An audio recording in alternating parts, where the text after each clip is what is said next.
এটা কোন রাজ্য বাবা? ন্যাকামো দেখে আর বাঁচিনি। রাজপ্রাসাদের ভেতরে চলে এসে রাজ্যের নাম জিজ্ঞেস করছে যত সব। এত কথা বলবার দরকার নেই তো, ওকে রাজ্যের নামটা বলে দিলেই তো হয়। শোনো সাধু বাবা, এই রাজ্যের নাম রূপনগর, আর আমাদের মহারাজের নাম রূপসেন। রূপসেনের রাজ্য এটা? তাই তো ভাবছি, এত চেনা চেনা লাগছে কেন। তা আমাকে ভেতরে যেতে দেবে? তোমাদের মহারাজের সাথে একটু দেখা করব। মহারাজের সাথে তো এখন দেখা করতে পারবেন না, তিনি রাজসভায় আছেন। বেশ, আমি না হয় অপেক্ষা করব। অপেক্ষা করে লাভ নেই। এরপর মহারাজ বিশ্রামের জন্য অন্দরমহলে যাবেন, তখন তিনি তার 3 কন্যাকে নিয়ে ব্যস্ত থাকবেন। আমার কোনো তাড়া নেই বাবা, তোমাদের যখন মন চায় তখন মহারাজের কাছে নিয়ে যেও।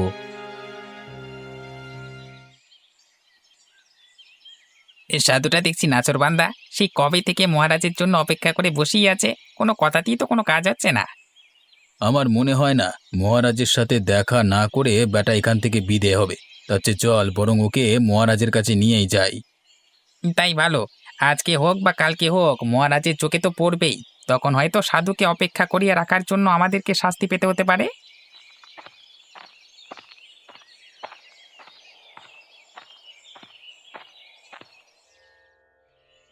সাধু বাবা, আরে ও সাধু বাবা, আমাদের কথা শুনতে পাচ্ছ? কে? কে ডাকে আমায়? আমি সাধু বাবা, মহারাজ আপনাকে ডেকেছেন। ও, তোমরা? তা মহারাজ আমায় এত তাড়াতাড়ি ডাকলো যে আমি তো কেবল ধ্যানে বসেছি। আগে দোষ আমাদেরই। মহারাজ ব্যস্ত ছিলেন বলে আমরা তার কাছে আপনার কথা বলতে পারিনি। আজকে সে কথা শুনে আপনাকে তিনি যেতে বলেছেন। মিথ্যে কথা বলো না প্রহরী। তোমাদের মহারাজ আমার কথা শুনলে এখানে এসে আমার পায়ের ধুলি নিতেন, আমাকে যেতে বলতেন না। প্রাসাদে ধুলির খুব অভাব কিনা, তাই আপনাকে সেখানে যেতে বললো, বুঝলেন তো। বেশ, আমি যাচ্ছি, তবে তোমাদের কোনো ভয় নেই। রূপসেনের কাছে আমি তোমাদের বিরুদ্ধে কোনো নালিশ করব না।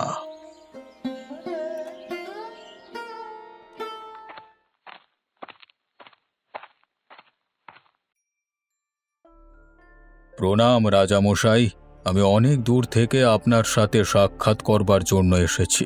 আপনি কি আমাকে চিনতে পেরেছেন? চিনব না মানে? আপনি সেই জটাধারী সাধু যার আশীর্বাদে আমি 3 কন্যার জনক হয়েছি। ঠিক বলেছেন মহারাজ, আমি সেই সাধু। আজ কদিন হলো আপনার কথা খুব মনে পড়ছে, তাই খুঁজতে খুঁজতে আপনার প্রাসাদে হাজির হলাম। এ আমার পরম সৌভাগ্য। আপনি আমার রাজবাড়িতে পায়ের ধুলো দিয়েছেন। তাছাড়া আমার কন্যারা অনেক বড় হয়েছে, একটি বার আপনার দর্শন পেলে তাদের জীবন ধন্য হয়ে যাবে। সব হবে মহারাজ, তার আগে আমার আহারের আয়োজন করো, আমি খুব ক্ষুধার্ত।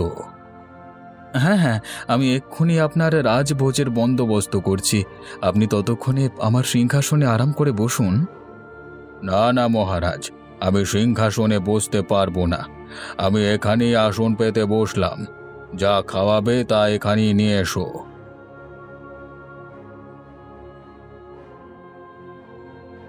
খাবার কেমন হয়েছে প্রভু? আহ, এ যেন অমৃত, মুখে দেওয়া মাত্রই মিলিয়ে যাচ্ছে। কে রেঁধেছে এমন খাবার? আগে আগে আমার 3 কন্যা, মায়াবতী, লীলাবতী ও কঙ্কাবতী। তোমার কন্যাদের হাতে জাদু আছে, আশীর্বাদ করি ওরা সুখী হোক। আপনার আশীর্বাদে আমার কন্যারা চিরসুখী হবে বাবা। অনেক তো খেলাম, এবার একটু বিশ্রামের স্থান দাও পুত্র। হ্যাঁ হ্যাঁ, আমি এক্ষুনি আপনার জন্য সুখ আসনের ব্যবস্থা করছি। এগে আছিস? আমার অতিথিশালার দুয়ার খুলে দেখুনি।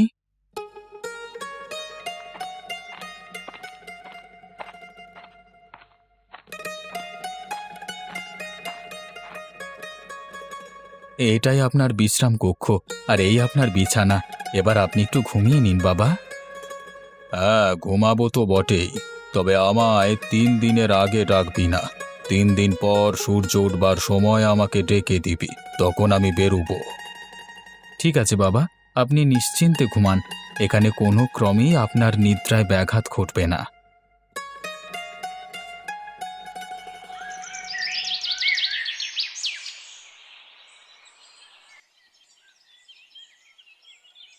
সাধু বাবা বলেছিলেন 3 দিন পর তাকে ডেকে তুলতে। আজকে প্রাতেই তার ঘুমানোর 3 দিন পূর্ণ হয়েছে। যাই, এক্ষুনি সাধু বাবাকে ডেকে তুলি।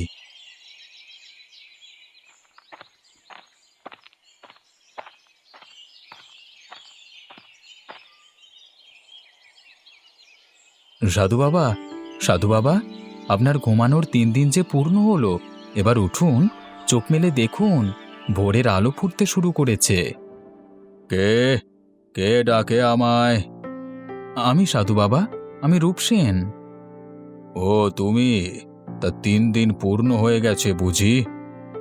আজ্ঞে বাবা, 3 দিন আজকেই পূর্ণ হলো। তবে আপনি চাইলে না, আমি আর বিশ্রাম চাই না। শরীরকে যত প্রশ্রয় দেবে সে ততই আরাম খুঁজবে। আমি এখন বেরোবো মহারাজ, তবে যাওয়ার আগে যদি তোমায় কিছু দিয়ে যেতে পারতাম। বাবা, আপনার আশীর্বাদে আমার 3টি কন্যা সন্তান হয়েছে। আপনি যদি কিছু দিতে চান তবে তাদের দিয়ে যান। বেশ, তুমি তোমার 3 কন্যাকে ডাকো, আমি তাদের ভাগ্য বলে দিয়ে যাব। আমার কন্যারা তাদের ভবিতব্য জানতে পারবে, এ যে বড় সৌভাগ্য। ওরে, কে আছিস? এক্ষুনি রাজকুমারীদের নিয়ে আয়।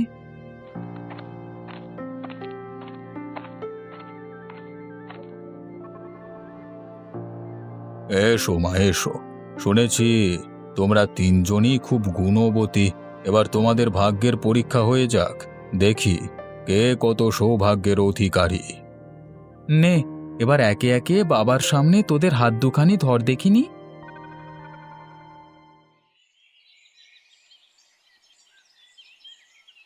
কি হলো সাধু বাবা? সেই কখন থেকে দেখছি আপনি গম্ভীর হয়ে আছেন। আমার কন্যাদের হাতে খারাপ কিছু আভাস পেয়েছেন কি? হ্যাঁ মহারাজ, রাজকুমারীদের হস্তরেখা দেখে আমি খুবই নিরাশ হয়েছি। কি আছে ওদের হাতের রেখায় যার জন্য আপনি এতটা হতাশ? ওদের হাতে সব রেখাই আছে, কেবল বিবাহ রেখা নেই। তার মানে আমার কন্যারা কুমারী থাকবে, তাদের কখনো বিয়ে হবে না? তাই তো দেখলাম মহারাজ। আপনার কোথাও ভুল হয়নি তো বাবা? যে কোনো একজন রাজকন্যার ক্ষেত্রে সেটা সঠিক হতে পারে মানলাম, কিন্তু 3জনের ক্ষেত্রে একই ফলাফল কিভাবে সম্ভব? আমার গণনা ভুল হওয়ার কোনো সম্ভাবনা নেই মহারাজ। আমি একাধিকবার গণনা করে একই ফলাফল পেয়েছি। এ কি বলছেন সাধু বাবা? এখন আমি কি করব? এই 3 কন্যা ছাড়া যে আমার আর কোনো সন্তান নেই।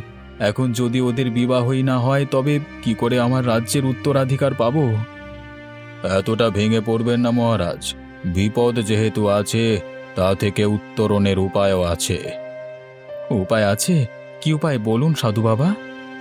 সেজন্য রাজকুমারীদের অনেক ত্যাগ স্বীকার করতে হবে, তাদের এই রাজপ্রাসাদ ছাড়তে হবে।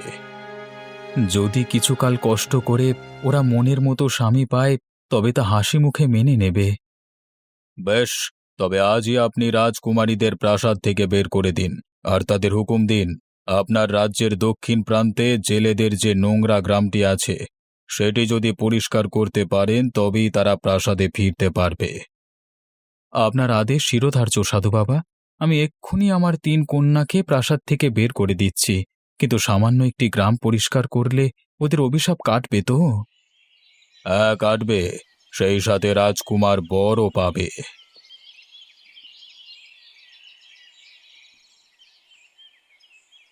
সে কি বলছেন পিতা? আমাদের প্রাসাদ থেকে বের করে দিলে আমরা এখন কোথায় যাব? সে কথা তো আমি বলেছি মায়াবতী, ওই জেলেদের গ্রামটিতে তোমাদের থাকতে হবে। আমরা কি আর প্রাসাদে ফিরতে পারবো না বাবা? সারা জীবন ওই গাঁয়েই থাকতে হবে। আহ, সে কথা আমি কতবার বলবো?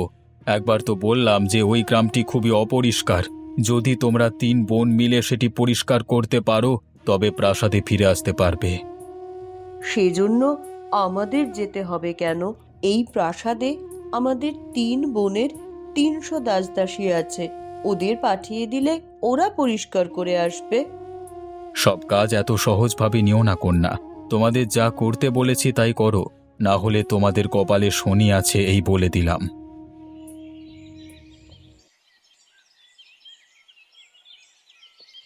এখন কি করবে দিদি? বাবার মতিগতি তো আমার ভালো ঠেকছে না। একবার বের করতে পারলে আর কি প্রাসাদে ঢুকতে দেবে? ওই সাধু আসার পর থেকেই বাবার মাথা বিগড়ে গেছে। উনি কি কুবুদ্ধি দিয়েছেন কে জানে। সব দোষ ওই সাধুটার, সেই আমাদের আজ পথে বসাচ্ছে। ওকে যদি একবার হাতের কাছে পাই তবে মজা দেখাবো। আগে নিজেদের বাঁচাও, তারপর সাধুর কথা ভাবা যাবে।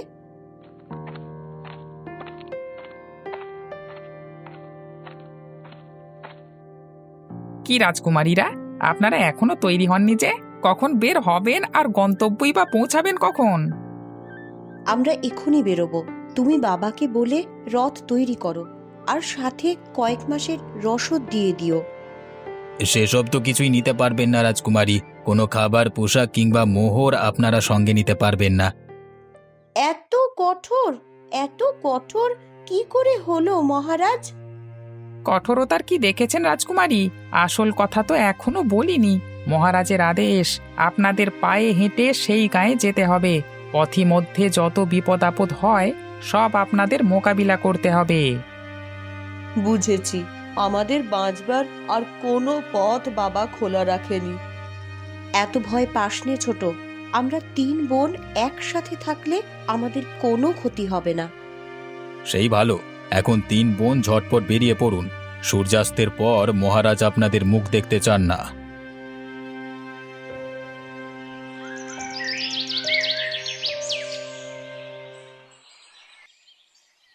এই যে সকাল হলো, এখন আবার সব কিছু পরিষ্কার করতে যেতে হবে।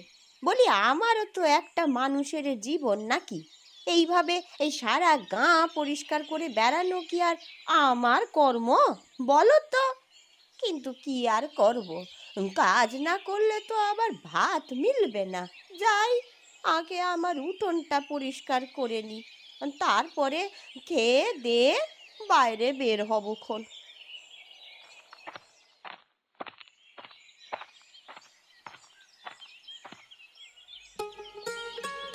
ও মা, এ কি দেখছি গো আমি!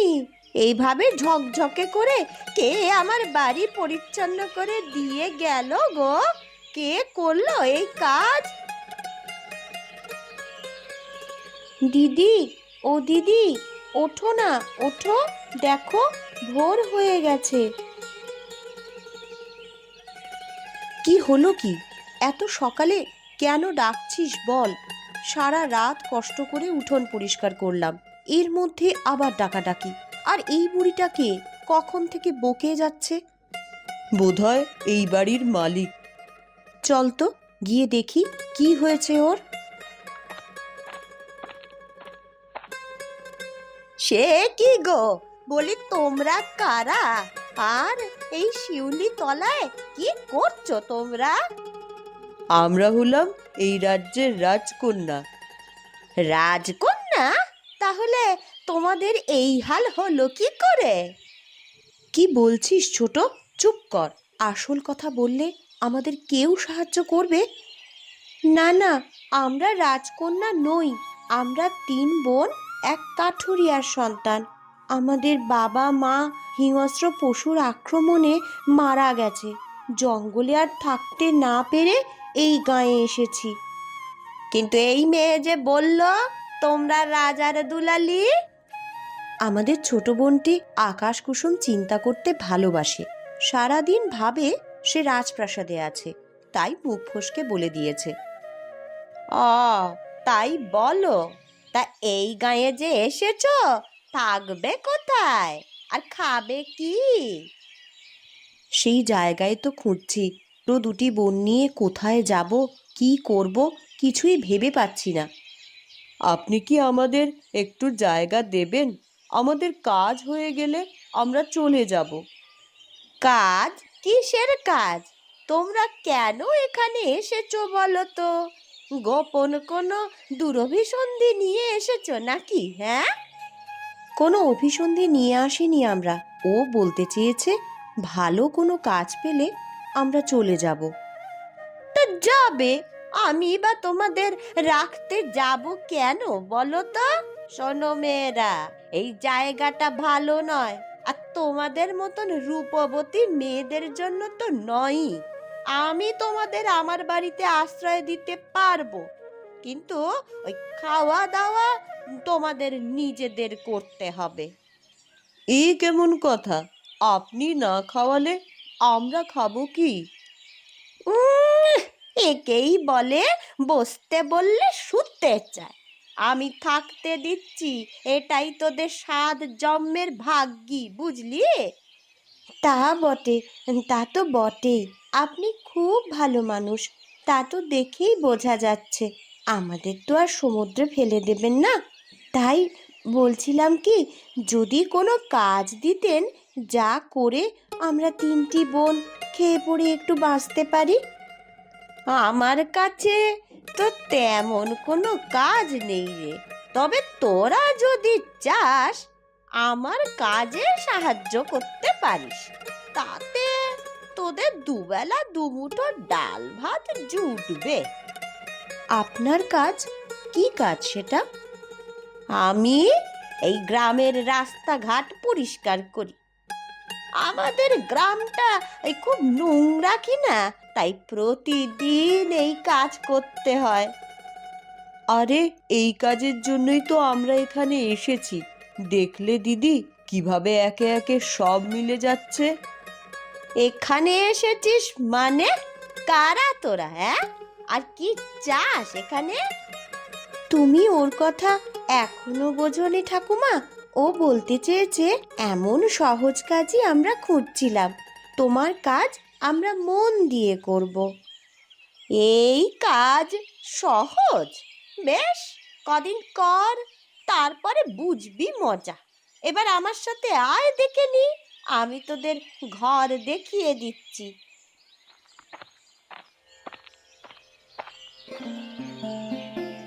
যাক, সব কিছু ভালোই ভালোই হয়ে গেল। এখন আর কোনো চিন্তা নেই। কি বলো দিদি? দেখলে দিদি, দেখলে কিভাবে ওসব গোপন কথা ফাঁস করে দিয়েছিল? আরে হতভাগী, কেউ যদি সত্যিটা জেনে যায় তাহলে কি করে আমাদের সাহায্য করবে?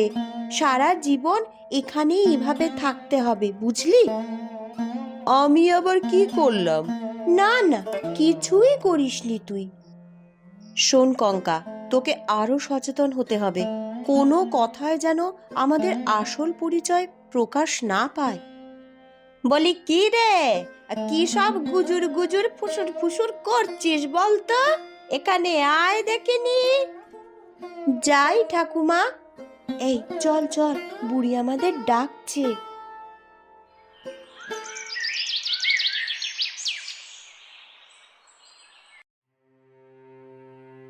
কই রে হতভাগীরা, বলি এত বেলা অবধি ওই রাজকন্যাদের মতন পড়ে পড়ে ঘুমোলে হবে? সূর্যি যে উঠতে চলেছে, এক্ষুনি কাজে লেগে যেতে হবে। এই যে বুড়ির ডাকাডাকি শুরু হয়ে গেছে, এখন আর একটুও ঘুমোতে দেবে না। আর ঘুমিয়ে কাজ নেই, এক্ষুনি ঝাড়ু গামলা নিয়ে বের হতে হবে। বাবা কি বলেছিল মনে নেই? যদি গাঁখানি এক্কেবারে পরিষ্কার করতে পারি তবেই আমাদের প্রাসাদে ফিরিয়ে নেবে। হ্যাঁ হ্যাঁ, তাই চলো। এখন কাজ শুরু না করলে শেষ করা যাবে না।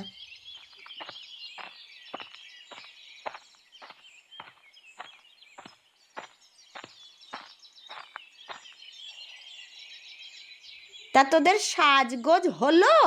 বলি কখন থেকে তো আমি চেঁচাচ্ছি, আমার কথা কানে যায় না নাকি? তোমার কথা কানে নিতে নিতে কালা হয়ে গেছি, আর সাজগোজ বলছো কি গো? কেবলই তো ঘুম থেকে উঠে ঝাড়ু হাতে নিলাম। হয়েছে হয়েছে, রাখ। আর তোদের বয়স আমিও পার করে এসেছি। চল এবার পরিষ্কার পরিচ্ছন্নের কাজ শুরু করতে হবে। এ কি গো, এর চারপাশে যে কেবল মরা মাছ ছড়িয়ে ছিটিয়ে আছে, এগুলো আমাদের পরিষ্কার করতে হবে? হ্যাঁ, এই সব মাছ এই ঝুড়িতে তুলে ফেল।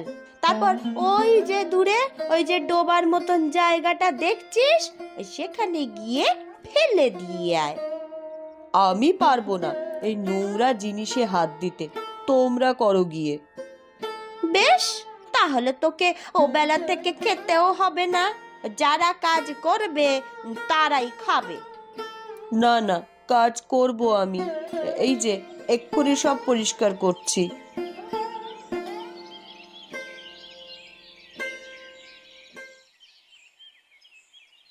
আজকের মতো আমাদের কাজ শেষ। সবাই বাড়ি ফিরে চল, কাল সকালে আবার আসতে হবে। সে কি কথা, কাল সকালে আসবো মানে? আমরা তো সব কিছু পরিষ্কার করে গেলাম, 1 মাসের মধ্যে আর পরিষ্কার করতে হবে না। ইহ, 1 মাসের মধ্যে আর পরিষ্কার করতে হবে না? এমন যদি হতো তাহলে আমায় ওই প্রতিদিন ঝাঁটা হাতে দৌড়তে হয় না। দেখবি দেখবি দেখবি, ওই কাল সকালে সব কিছু আবার আগের মতন অপরিষ্কার হয়ে যাবে রে। সে কি গো, এই এক রাতে কারা এইভাবে অপরিচ্ছন্ন করবে? তাদের কি একটুও খারাপ লাগে না এত সুন্দর গ্রামখানি নোংরা করতে? তা বলি মন থাকলে তো খারাপ লাগবে। মন নেই? কি বলছো তুমি? হ্যাঁ রে মেয়ে, যে এই কাজ করে তার মন নেই, কারণ কোনো মানুষ নয়, এসব কাণ্ড করছে ওই হাড় হাবাতে মেছো ভূতটা।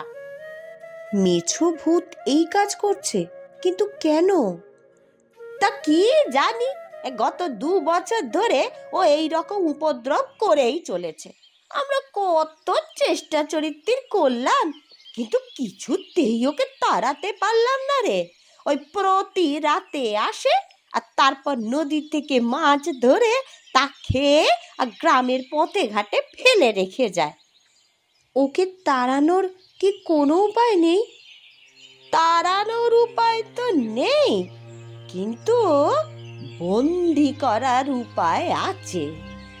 কি উপায় বলো বলো, আমরা ওকে বন্দি করব। সে এত সহজ নয় রে ছুরি।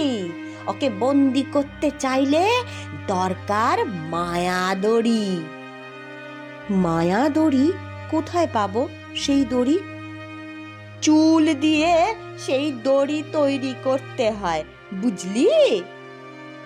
বেশ, তাহলে কালই যাব সেই মেছো ভূতকে ধরতে। কি বলিস দিদি? আমাদের যে চুল আছে তা দিয়ে শক্ত একটা দড়ি তৈরি করা যাবে। হ্যাঁ, তুই গেলি আর সে এসে তোর হাতে ধরা দেবে এমনটা ভাবিস নে। ওকে ধরতে হলে কিছু কৌশল জানতে হবে। কি কৌশল বলো, আমরা ওকে ধরতে চাই। শোন তবে।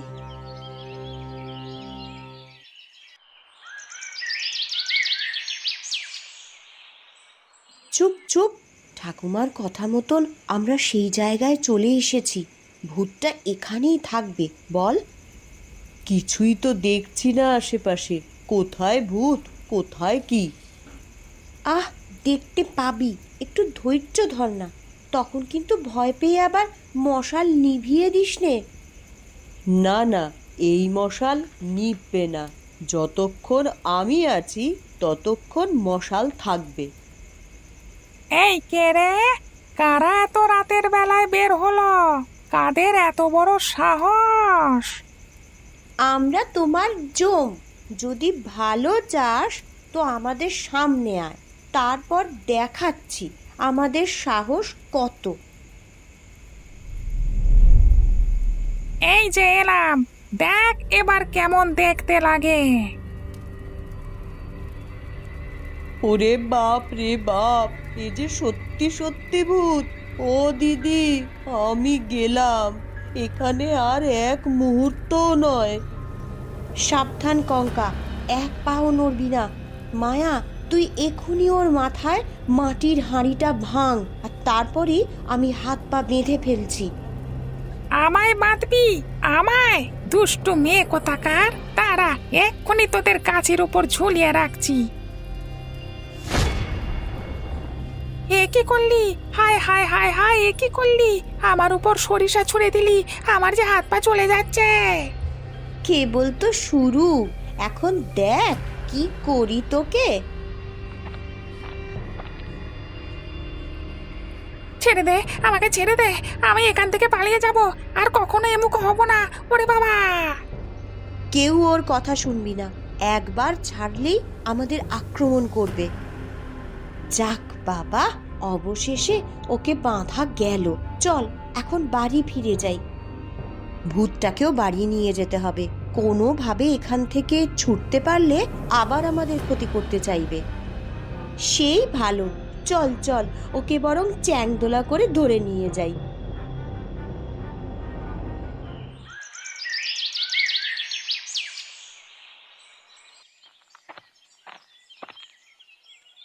এই আয়, কে আছিস রে? বলি এক্ষুনি এদিকে আয় রে তোরা। দেখে যা, দেখে যা এখানে কি অলক্ষণে কাণ্ড ঘটেছে।